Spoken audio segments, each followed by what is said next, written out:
Good afternoon, students. So today we will discuss chapter number 16, 19. As I have already uploaded supporting materials for this because I am not able to show you the experiment. That's why in the video you can see the reflection of light with the help of instruments which are given in that. Okay. Also we have seen in that video that diffusion of light, regular reflection and multiple images, and also the working of kaleidoscope that you already observe in that particular supporting materials. Okay, so now just we go through the discussion along with the textbook. The world is largely known through the sense, and the sense of sight is one of the most important senses. Through it we see mountains, rivers, trees, plants, chairs, people and so many other things around us. We also see clouds, rainbows and birds flying in the sky. At night we see the moon and the stars. You are able to see the words, sentences printed on this page. How is seeing made possible? Means how a person can observe the object with the help of eye. Because if you are in a dark room, you are unable to see anything because there is no light. But when you switch on the light, you are able to see each and every object which are in front of you. Backside you are unable to see that. Light is there, but you are unable to see that. So how a person can able to observe the things? So what makes things visible? Have you ever thought how we see various objects? You may say that eyes see the objects. No, eyes do not see the object. Okay, if you switch on the lights whenever you are in the room, make the room dark. If your eyes see each and everything, then in the dark room also you are able to see each and everything, but it is not possible. Then what makes things visible? It means that eyes alone cannot see any object. It means it is only when light from that object reflect, that reflection come in your eyes, then you are able to see the object. That's why you are able to see the object which are in front of you. Okay, backside if light is there, then also you are unable to see that object because reflection of light from that object will not go in your eyes. That's why. You learned in class 7 that a polished or a shiny surface can act as a mirror. A mirror changes the direction of light that falls on it. Can you tell in which direction the light falling on a surface will be reflected? Let's see laws of reflection.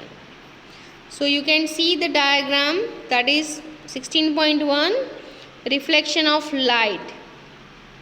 Okay, so 8th standard 8th D Janki Patel has done this experiment and she has uploaded the video, and the same video I have uploaded in the respective classes 8D and E, that you can go through it. So easily you can observe the reflection of light through the laser beam.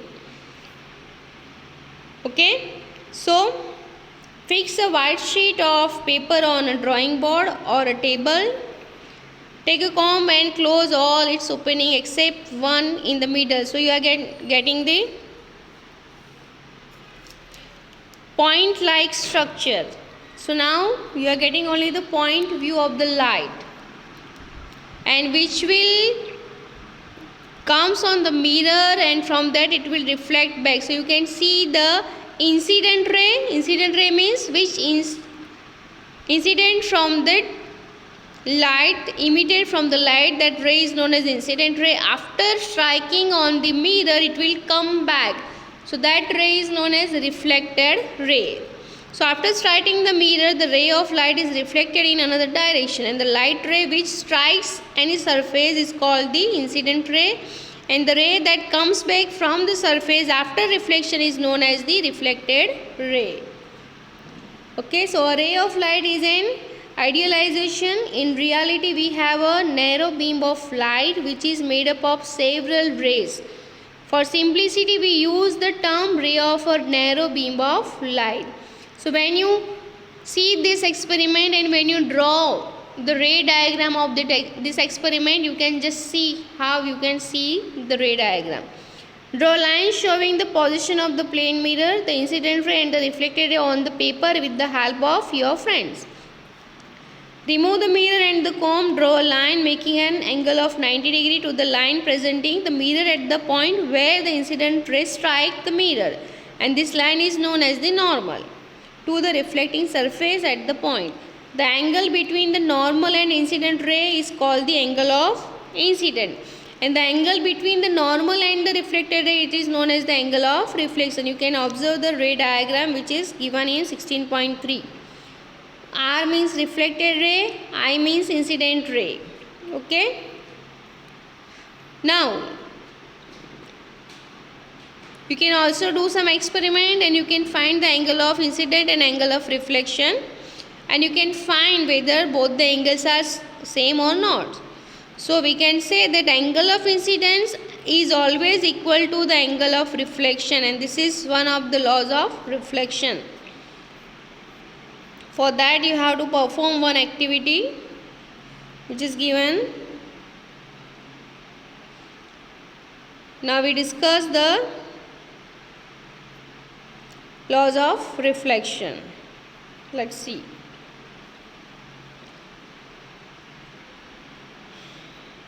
This activity you try to understand by yourself. It is again the reflection of light with the help of light beam. And what we have to observe from this activity: was the image erect or upside down? Was it of the same size as the object? Did the image appear at the same distance behind the mirror as the object was in front of it? Could it be obtained on a screen? Let us understand. When the whole sheet of paper is spread on a table, you can observe this.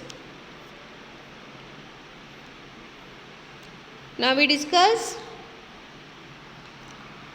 image formation in a plane mirror. When light reflected from a plane mirror, so incident ray and reflected ray both are equal. So we are getting the straight 90 degree line, 90 degree angles between that incident ray and ray of reflection, or both the angles, incident and reflected ray, both the angles are equal. But when you have a very rough surface, that time you are not getting the same pattern. So parallel rays incident on and irregular surfaces, that time you can see how the reflection is, you can observe.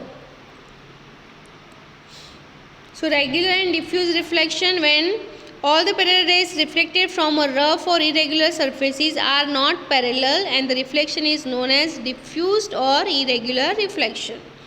On the other hand, reflection from a smooth surface like that of a mirror is called regular reflection, and images are formed by regular reflection. This you can observe in 16.8.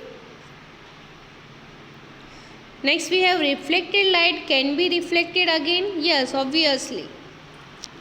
If you see yourself in a mirror, keep one more mirror with your hand. You are getting infinite images due to the multiple reflection. Recall the last time you visited a hairdresser. She or he makes you sit in front of a mirror. After your haircut is complete, she or he holds a mirror behind you to show you how the hair has been cut. Do you know how you could see the hair at the back of your hand? Paheli recalls having constructed a periscope as in standard 6. The periscope makes use of two plane mirrors. Can you explain how reflection from the two mirrors enables you to see the objects? Obviously, the reflection of one mirror will be on the another mirror. So this way you can just see the multiple images of the mirror. Let's see. You are aware that a plane mirror forms only a single image of an object. What happens if two plane mirrors are used in combination? You see, this activity we will see. I have already made the video for this activity. Also the kaleidoscope also.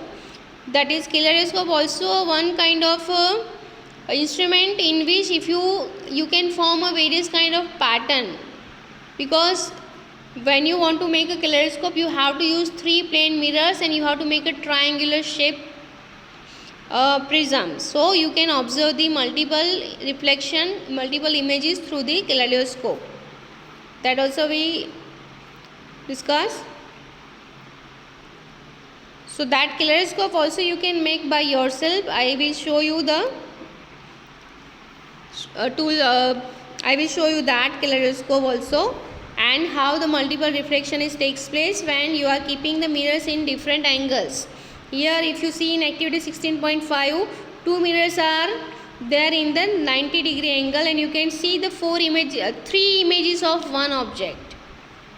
Okay, that also I will show you. Now dispersion of light also I will show you with the help of prism, because we know that white light is a mixture of 7 colors. When the light pass through the prism, at the other side you are getting the 7 colors of light. Because of the dispersion of light you are able to see that. So that also I will show you. So sunlight, white or color. So in 7th standard you learn that the sunlight is referred to as white light. You also learn that it consists of 7 colors. And here is another activity. What is the activity? I will show you. This activity you can also perform at your home.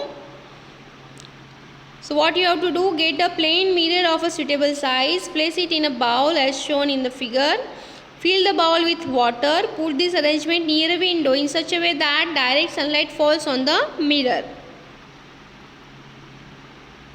Adjust the position of the bowl so that the reflected light from the mirror falls on a wall.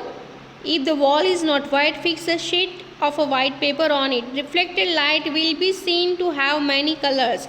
How can you explain this? The mirror and water form a prism. Here I am using directly the prism to explain you dispersion of light. If you don't have prism at your home, you can use this experiment. Okay.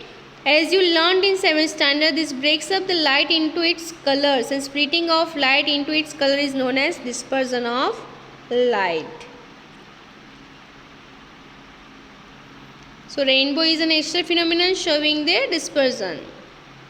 Now what is inside our eyes? Now we will understand the working of our eyes, okay, in the next video.